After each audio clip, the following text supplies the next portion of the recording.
দেখো, কর্মপত্র 3-এর 1 নম্বর হলো জনাব হাসান তার কোচিং থেকে উপার্জিত 100% অর্থ দুইটি সিকিউরিটিজ এ ও বিতে বিনিয়োগ করছেন যথাক্রমে 40% এবং 60% হারে, এবং সিকিউরিটি প্রত্যাশিত আয় ও পরিমিত ব্যবধান ছিল নিম্নরূপ। সিকিউরিটিজ এ হচ্ছে 5% প্রত্যাশিত আয় এবং পরিমিত ব্যবধান হলো 8%, এবং সিকিউরিটিজ বির হলো প্রত্যাশিত আয়ের 10% এবং পরিমিত ব্যবধান 6%। এগুলো কিসের মান বলো তো একটু?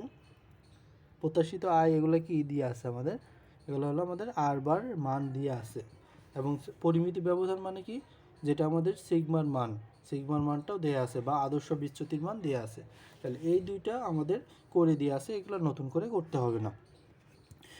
এখন বলা আছে কি, যদি উল্লেখিত সিকিউরিটিজ দুইটি সহসম্বন্ধ 1+1 থাকে, মানে হলো +1 থাকে হয়, তাহলে জনাব হাসান সাহেবের পোর্টফোলিও ঝুঁকির পরিমাণ নির্ণয় করো।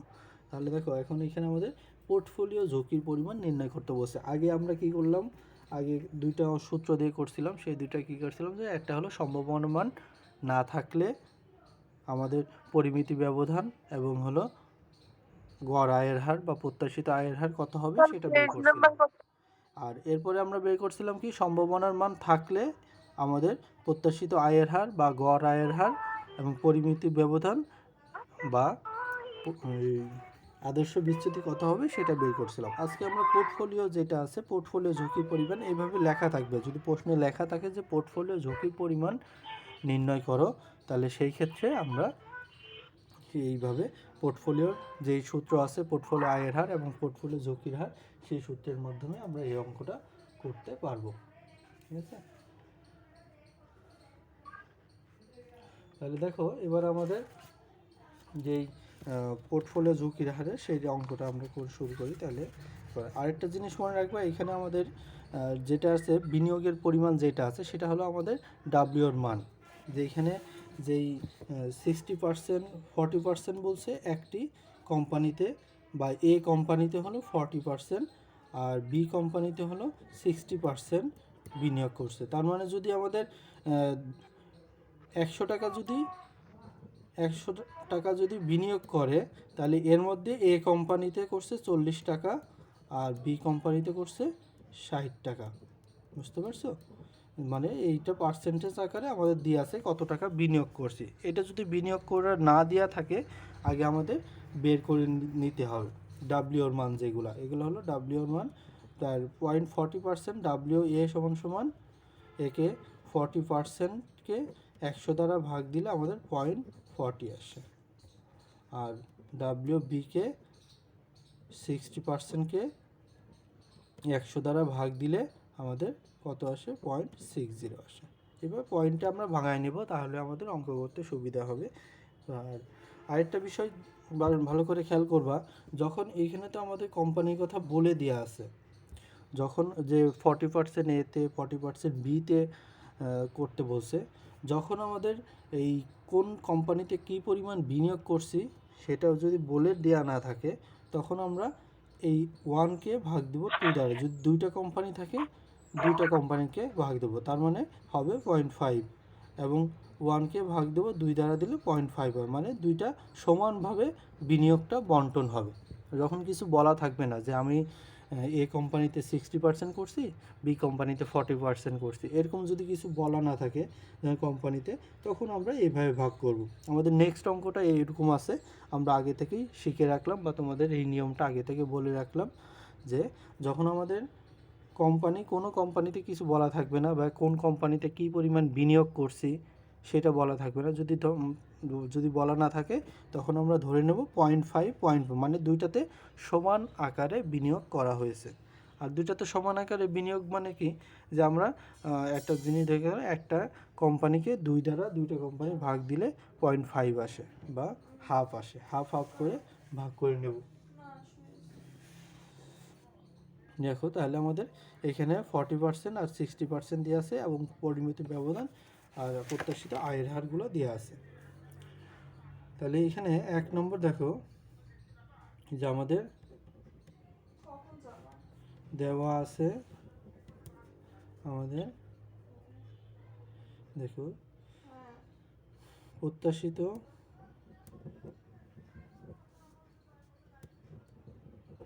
আয় সমান সমান কি আর বার সমান সমান কত আর বার এ দিয়ে আছে আমাদের 5% আর আর বার বি দিয়ে আছে আমাদের 10% এবং পরিমিত ব্যবধান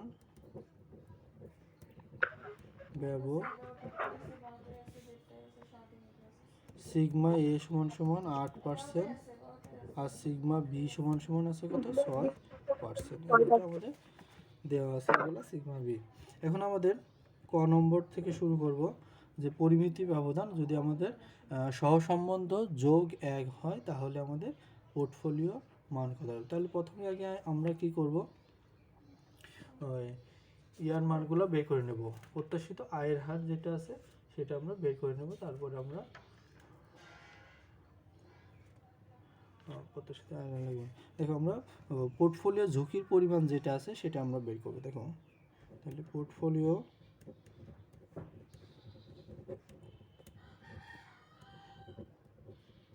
ঝুঁকির পরিমাণ নির্ণয়, তাহলে সিগমা পি সমান সমান কি আমরা সূত্র শিখছিলাম কি W square sigma whole square, W A sigma A, তারপর W B sigma B whole square plus 2 W A W B sigma A sigma B, তারপরে কোরিলেশন এ বি দুটো। ও সরি আরেকটা জিনিস আমরা লিখতে ভুলে গেছি এখানে, এখানে হলো আমাদের ডাব্লিউ এ সমান সমান কত 60% বা 0.60, ডাব্লিউ বি সমান সমান 40% বা 0.40। তাহলে এটা হলো, তারপরে এখন শুধু আমরা মানগুলো বসাবো। তাহলে এটা কত হবে 0.60 whole square into sigma A হলো 8% তার হোল স্কয়ার প্লাস তাহলে ডাব্লিউ বির মান হলো 0.40 তার whole square into sigma B হলো আমাদের 6% তার whole square plus 2 into 0.6 into 0.4 into 8 into 6 into আর কোরিলেশন কত দিয়ে আছে আমাদের ক নম্বরের কোশ্চেনে দেখো দিয়ে আছে আমাদের কোরিলেশন কত আছে। ক নম্বর কোশ্চেনে আমাদের সহসম্বন্ধর ইংরেজি হলো কোরিলেশন, তাহলে এই কোরিলেশন দিয়ে আছে +1 যোগ 1, তাহলে এটা আমাদের হবে যোগ 1। এবার আমরা যোগ বিয়োগ গুণ ভাগ করব, যেটা আমাদের যেভাবে আছে ওইভাবে আমরা অঙ্ক করে দেখব এটা ঠিক আছে কি মান আসে, ঠিক আছে।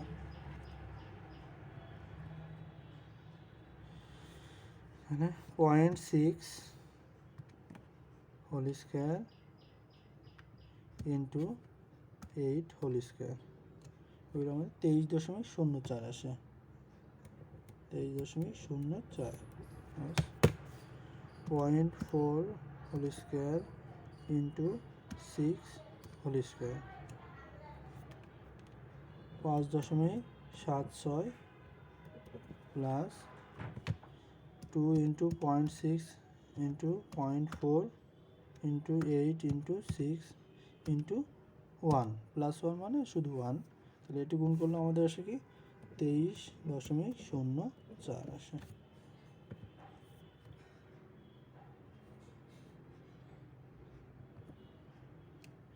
তাহলে এই কটা আমরা যোগ করব, 23.04 যোগ 5.76 যোগ 23.04 আসলে মোট এটা করে টোটাল রুট হবে, তাহলে এখানে হলো 51.84, এবার রুট ওভার করলে 7.2%।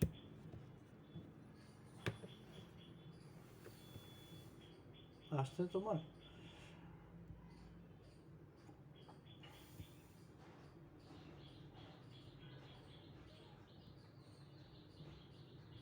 স্যার এটাই আসছে। ওকে, পোর্টফোলিও ঝুঁকির পরিমাণ এটা হবে। আর 2.7.2 ঠিক আছে, 7.2 আসলে ঠিক আছে। এরপরে আমাদের তাহলে এবার খ নম্বর বের করি। খ নম্বর বলছে কি আমাদের যে যদি সিকিউরিটি দুটি সহসম্মত -1 বা -1 হয় তাহলে পোর্টফোলিও ঝুঁকির পরিমাণ কত হবে। তাহলে খ নম্বরে করি আমরা, যদি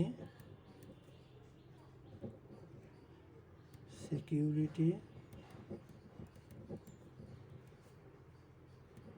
দুটির সহ সম্বন্ধ -1 হয় তখন পোর্টফোলিও ঝুঁকি হবে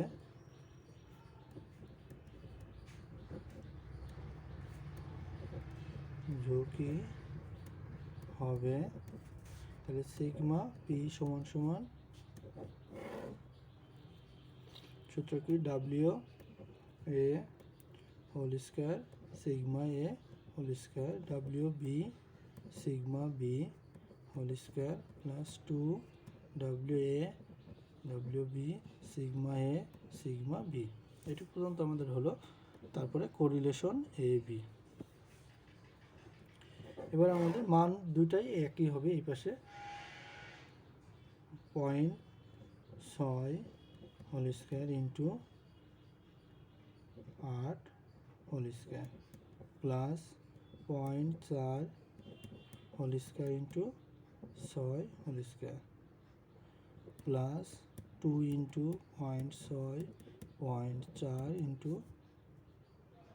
8 ইন্টু 6 ইন্টু এবার হবে -1।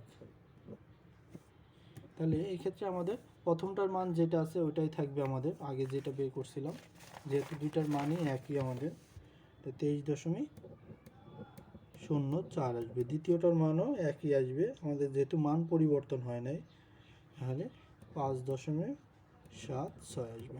আর এখানে আমাদের মাইনাস চিহ্ন পরিবর্তন হয়ে যাবে, তাহলে মাইনাস আমাদের কত আসে দেখি, যে 23.04 আসবে কিন্তু মাইনাস আসবে। দেখো 2 into 0.6 into 0.4 into 8 into 6 into -1 তাহলে আমাদের -23.04 আসবে। তাহলে দেখো 23.04 আর 23.04 বাদ হয়ে যায়, 0.04 বাদ হয়ে যায়, এর সাথে যোগ থাকবে 5.76। তাহলে শুধুমাত্র 5.76 থাকবে। এর উপর রুট ওভার হবে, তাহলে 5.76 এর উপরে রুট ওভার হলে আমাদের কত হবে 2.4%। 2.4।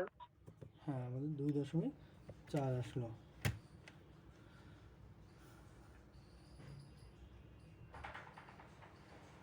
আমাদের বইয়ের উত্তরের সাথে মেলে নাই, বইয়ের উত্তরে ভুল আছে, বুঝতে পারছো?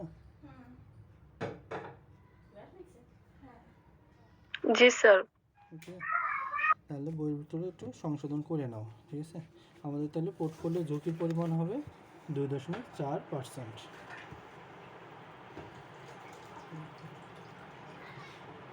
আর দ্বিতীয়টা নম্বর দেখো, 2 নম্বর অঙ্ক দেখো, 2 নম্বরটা দেখো, নিম্নে স্টক এ এবং স্টক বি এর আয়ের হার দেওয়া হলো। স্টক এ কত আমাদের 10%, 12%, 15% এবং স্টক বি হলো আমাদের 16%, 12% এবং 10%। এখান থেকে স্টক এ এবং বি এর আদর্শ বিচ্যুতি নির্ণয় করব এবং প্রত্যেক বছর পোর্টফোলিও আয়ের হার নির্ণয় করো যদি উভয় স্টকের সমানভাবে বিনিয়োগ করা হয়। তাহলে যদি উভয় স্টকে সমানভাবে বিনিয়োগ করলে তখন আমাদের ডাব্লিউর মানটা আসবে। আর প্রথমে আমাদের যেটা বলছে স্টক এ এবং বি এর আদর্শ বিচ্যুতি নির্ণয় করো, তাহলে এই ক্ষেত্রে কিন্তু আমাদের পোর্টফোলিও নির্ণয় করার কথা বলে নাই। তখন আমাদের আদর্শ বিচ্যুতি নির্ণয় করতে হলে আমরা দেখব যে এখানে কি সম্ভাবনার মান আছে নাকি নাই। তাহলে এখানে এই অঙ্কের মধ্যে আমাদের সম্ভাবনার মান নাই, সেক্ষেত্রে আমাদের আদর্শ বিচ্যুতি বের করতে হলে, তাহলে আদর্শ বিচ্যুতি বের করতে হলে প্রথমে আমাদের কি বের করতে হবে, গড় আয়ের হার, কারণ আদর্শ বিচ্যুতি যে আর বারের মান লাগবে সেটা হলো গড় আয়ের হার। যদি আমরা না বের করি তাহলে সেক্ষেত্রে সেটা বের করতে পারবো না। তাহলে আমাদের 2 নম্বরে প্রথমে আমাদের কি কি দেওয়া আছে সেটা আমরা লিখে নিই। দেওয়া আছে স্টক এর ক্ষেত্রে R1 সমান সমান 10%, R2 সমান সমান দিয়ে আছে 12%, R3 সমান সমান দিয়ে আছে আমাদের 15%, আর স্টক বির ক্ষেত্রে দিয়ে আছে আমাদের R1 সমান সমান 16%, R2 সমান সমান 12%, R3 সমান সমান 10% দিয়ে আছে। এটা হলো আমাদের মান দেওয়া আছে। এখন আমরা ক নম্বরে যেটা আমাদের বের করতে বলছে যে পোর্টফোলিও বা আদর্শ বিচ্যুতি নির্ণয়। তাহলে সেই ক্ষেত্রে আমাদের প্রথমে স্টক এ এর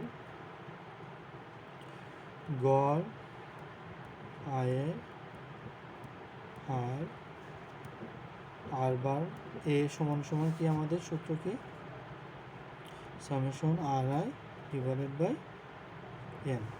ও এন। তাহলে আর আই এর কি হবে আমাদের 10 প্লাস 12 প্লাস 15 যোগ হলো ভাগ হবে কত দ্বারা, এন হলো 3 দ্বারা। তাহলে 10 আর 12 যোগ করলে 22, 22 আর 15 37, তাই না? 10 যোগ 12 যোগ 15 যোগ করলে 37 হয়, ভাগ 3 দিলে 12.33%।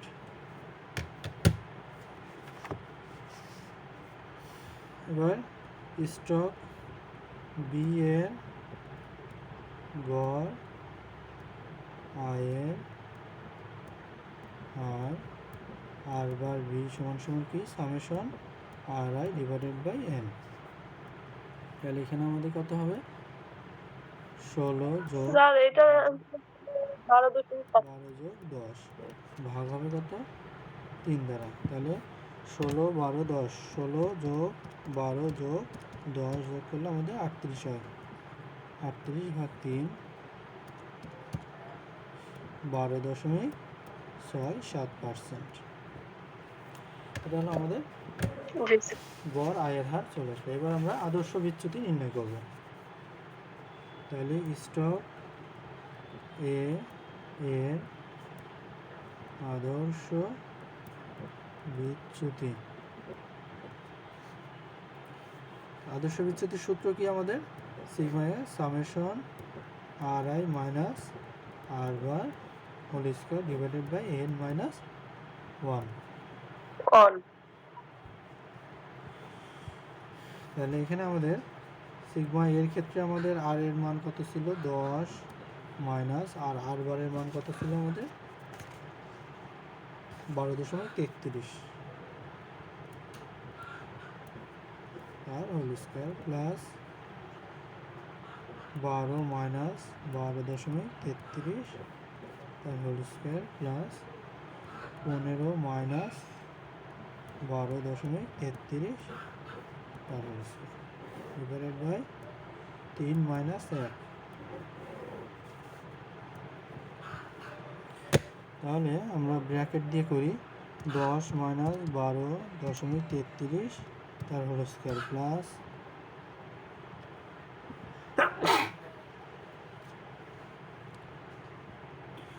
12 মাইনাস 12.33 তার হোল স্কয়ার প্লাস 15 মাইনাস 12.33 তার হোল স্কয়ার।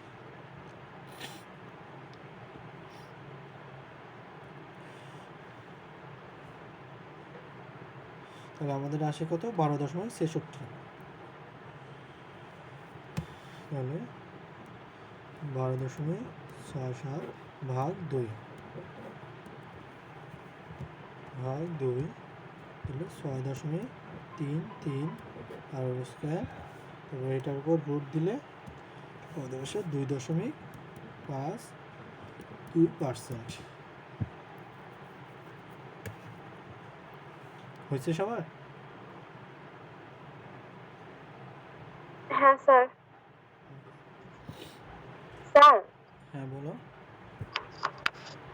স্যার ওই যে আপনি যে সেকেন্ড লাইনে একদম ডিরেক্ট প্রশ্নের সংখ্যাগুলো লিখে দিচ্ছেন R1 মাইনাস R2 এভাবে না লিখে, তাহলে আমরা কি পরীক্ষার সময় লিখতে পারবো? না না, পরীক্ষার সময় তোমরা আরে আমি একটু সংক্ষেপে করে দিছি। তোমরা ওই R1 R2 এখানে কথা বলছো, এখানে একটু R1 R2 লিখে দিবা। দেখো R1 plus R2 plus R3। আমি একটু সময় কম আছে তো এই কারণে লিখে দিছি যে R1 3। এবার করলো দেখে নাও R1 plus R2 plus R3 বলবে 3। ঠিক আছে, এভাবে করে লিখে দিবা। এখানেও তোমাদের এই যে R1 মাইনাস R1 এইভাবে করে একটা লাইন আমি গ্যাপ দিয়ে চলে আসছি দুটো অঙ্ক করার জন্য। ঠিক আছে, তাহলে এবার দেখো ওইভাবেই করবা তোমরা, তাহলে কোনো সমস্যা হবে না। এর আদর্শ বিচ্যুতি, তাহলে বি এর আদর্শ বিচ্যুতি আমরা কীভাবে করি, সিগমা বি সমান সমান summation R I minus R bar whole square divided by N minus one. তাহলে আমরা এখানে এইভাবে লিখবো R1 minus R bar B whole square plus R2 minus R bar B whole square plus R3 minus R bar B whole square, তারপরে N minus one যেটা আমাদের আছে N minus one. তারপরে আর এর মান যখন আমরা বসাবো 16.16 মাইনাস আমাদের এটার কত হলো 12.67 12.67% হোল স্কোয়ার প্লাস তারপরে 12 মাইনাস 12.67 হোল স্কোয়ার প্লাস তারপরে 10 মাইনাস 12.67%। তারপরে এখানে হবে 3 মাইনাস 1 তারপরে হোল স্কোয়ার। তো এখানে আমরা যেভাবে করছিলাম ওইভাবে করব। এইভাবে করে একটু ভেঙে ভেঙে পথ এক লাইন সূত্রটা ভাঙবা, সূত্র ভাঙার পরে তারপরে মান বসাবো। 16 minus 12.67 whole square plus 12 minus 12.67 whole square plus 10 minus 12.67 whole square. এটা করলে আমাদের হয় 18.67। সবাই একটু নিজে নিজে করো, তাহলে আমার সাথে যোগ বিয়োগে কোনো ভুল গেছে কিনা তাহলে আমি সেটা বুঝতে পারবো। তাহলে 18 এটাকে ভাগ দেবো 2 দ্বারা, তাহলে 9.33 হয় এবং এটাকে রুট ওভার করলে 3.05 এত পার্সেন্ট হয়। এটা হলো আমাদের আদর্শ বিচ্যুতির মান বের হলো। তাহলে এটা মিলছে 3.05। এটা উত্তর মতো আগেরটা আমাদের বইতে উত্তর ভুল আছে, সেখানে হবে 2.52।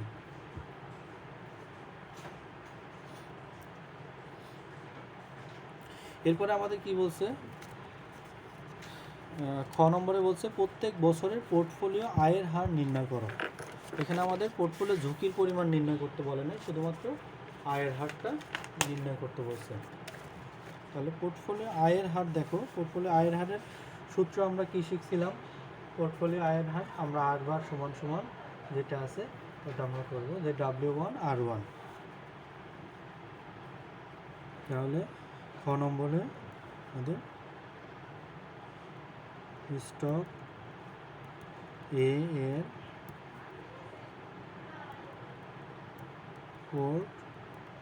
পোর্টফোলিও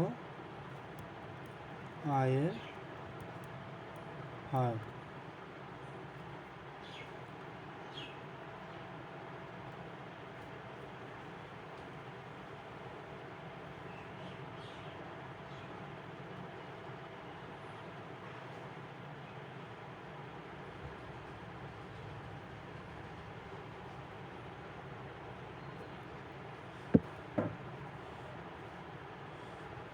না দেখো, এখানে বের করতে হবে আমাদের সাল অনুযায়ী পোর্টফোলিও আয়ের হার।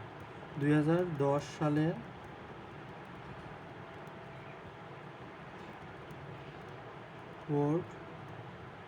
পোর্টফোলিও আয়ের হার কত হবে সেটা হলো আমাদের আর বার 2010 সমান সমান W summation W into W A into R A বা W I into R J হবে। এটাকে যখন আমরা ভাঙবো তখন W A R A plus W B R B হবে। আর এখানে আমাদের ডাব্লিউর মান কত হবে, যেহেতু দেখো প্রশ্নের মধ্যে লেখা আছে প্রত্যেক বছর পোর্টফোলিও আয়ের হার নির্ণয় করো যদি উভয় স্টকে সমানভাবে বিনিয়োগ করা হয়। যদি সমানভাবে বিনিয়োগ করা হয় তাহলে এখানে আমাদের ডাব্লিউ এ হবে 0.5, ডাব্লিউ বি হবে 0.5। যেহেতু সমানভাবে বিয়োগ করছে তার মানে কি 100কে যখন আমরা ভাগ দেবো বা 1কে যখন 2 দ্বারা ভাগ দেবো তখন আমাদের 0.5 আসবে। এটা যদি সমান হয়। আর 3টা ক্ষেত্রে আমরা 3 দ্বারা বা 1কে 3 দ্বারা ভাগ দেবো। যদি 4টা কোম্পানি থাকে, এখানে তো এ বি 2টা কোম্পানি আছে বা এ বি 2টা স্টক আছে, যখন আমাদের 1-এর অধিক থাকবে কোম্পানি বা 2-এর অধিক থাকবে তখন আমরা যত থাকবে তত দ্বারা ভাগ ধরবো, যদি কিছু বলা না থাকে বিনিয়োগ কত পার্সেন্ট করছে তাহলে শেখা। তাহলে ডাব্লিউ সমান সমান 5 ইন্টু আর এ সমান সমান কত 10 প্লাস 0.5 ইন্টু আর বি হলো 16% বা 16। তাহলে এটাতে করলে 5 যোগ আর 16 হলে 5 আর 8 হবে, 8 + 13% হবে। বুঝতে পারলাম? এবার আর বার 2011 পোর্টফোলিও আয়ের হার summation W I R I, এখান থেকে W A R A plus W B R B. তাহলে এখানে ডাব্লিউ এর মান কত আমাদের 0.5 ইন্টু 12, ডাব্লিউ বির মান এর মান হলো বা আর এর মান হলো 2011 সালে দেখো 12% প্লাস 0.5 ইন্টু এটা কত পার্সেন্ট আমাদের 12%। তাহলে 6 যোগ 6 সমান সমান 12%। এরপর আমাদের আর বার 2012 সালের summation W I R I সমান সমান W A R A plus W B R B. তাহলে 0.5 ইন্টু 15% যোগ ডাব্লিউ বি সমান সমান কত আমাদের 0.5 ইন্টু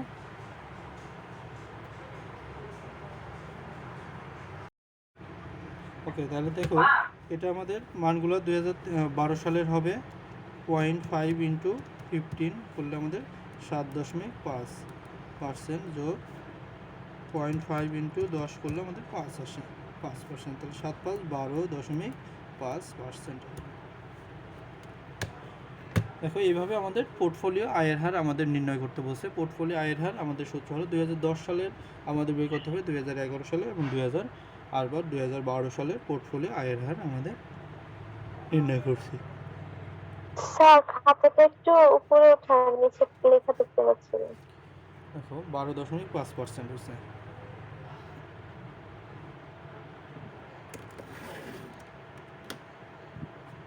স্যার বলো। স্যার স্যার আপনি ওই যে ডান দিকের ডাব্লিউ এ এবং ডাব্লিউ বিটা যখন বুঝিয়েছিলেন না তখন আমার নেট চলে গেছিল, আরেকবার একটু বোঝাবেন? ও ডাব্লিউ এ ডাব্লিউ বি এর মান দেখো, এটা বলছি কি আমাদের যখন এখানে অঙ্কের মধ্যে দেখো স্পষ্টভাবে লেখা আছে যে উভয় স্টকে সমভাবে বিনিয়োগ করা হয়। এখন সমানভাবে বিনিয়োগ মানে কি, যদি আমাদের 100 টাকা হয়, এখন 2টা স্টক সমানভাবে হলে কত হবে 50 যোগ 50 স্যার 50 টাকা করে হবে। এখন এই 50 টাকাকে আমরা কিভাবে ডাব্লিউএন বা ওয়েট, ডাব্লিউ মানে ওয়েট বা ভার আরোপিত গড় যেটা বলা হয় সেটা কিভাবে নির্ণয় করব, যে 50 ভাগ 100 দিলে দেখো 0.5 আসে। আবার করব আমরা ডাব্লিউ এ করব এবং ডাব্লিউ বি যখন করব 50 ভাগ 100 দিলে 0.5 আসে। এখন এখানে যদি কিছু, এখানে তো আমি ধরে নিলাম 100 করে, যখন আমাদের কিছু বলা থাকবে না, ধরো এই অঙ্কের মধ্যে আমাদের কোনটায় কত টাকা বিনিয়োগ করছে সেটা বলা নেই। আগের অঙ্কে যেমন বলা ছিল যে এ কোম্পানিতে আমরা 60% করছি, বি কোম্পানিতে 40% করছি, কিন্তু এই অঙ্কের মধ্যে বলা নেই। যখন কিছু বলা থাকবে না তখন আমরা কি করব, দেখব যে কয়টা কোম্পানি আমাদের এখানে স্টক আছে, কয়টা স্টক আছে, 2টা, তাই না? দুইটা। আর 2টা আছে, তাহলে আমাদের তখন ক্ষেত্রে আমাদের ডাব্লিউ এর মান ধরবা এ একটা, মানে একটা কোম্পানিকে আমরা ভাগ দেবো 2 দ্বারা, তখন আসবে কত, 1কে 2 দ্বারা ভাগ দিলে দেখবা 0.5 আসবে বা 5 আসবে। ডাব্লিউ বি তখন হবে কত, 1/2 বার দিলে 0.5 আসবে। এই ক্ষেত্রে যখন আমাদের এইখানে তো 2টা কোম্পানি, যখন আমাদের স্টক ধরো 3টা থাকলো, মানে এ বি সি 3টা থাকলো কোম্পানি বা স্টক 3টা থাকলো, তাও সেই ক্ষেত্রে কী হবে এবং কোনটাতে কত পরিমাণ বিনিয়োগ করছি সেটা বলা নেই, তাহলে সেই ক্ষেত্রে আমাদের কী হবে, ডাব্লিউর মান তখন আমরা ডাব্লিউ এ সমান সমান 1 ভাগ দেবো 3টা কোম্পানি, যতগুলো কোম্পানি থাকবে ততগুলো ভাগ দেবো, তাহলে এটা রইলো 33.33%।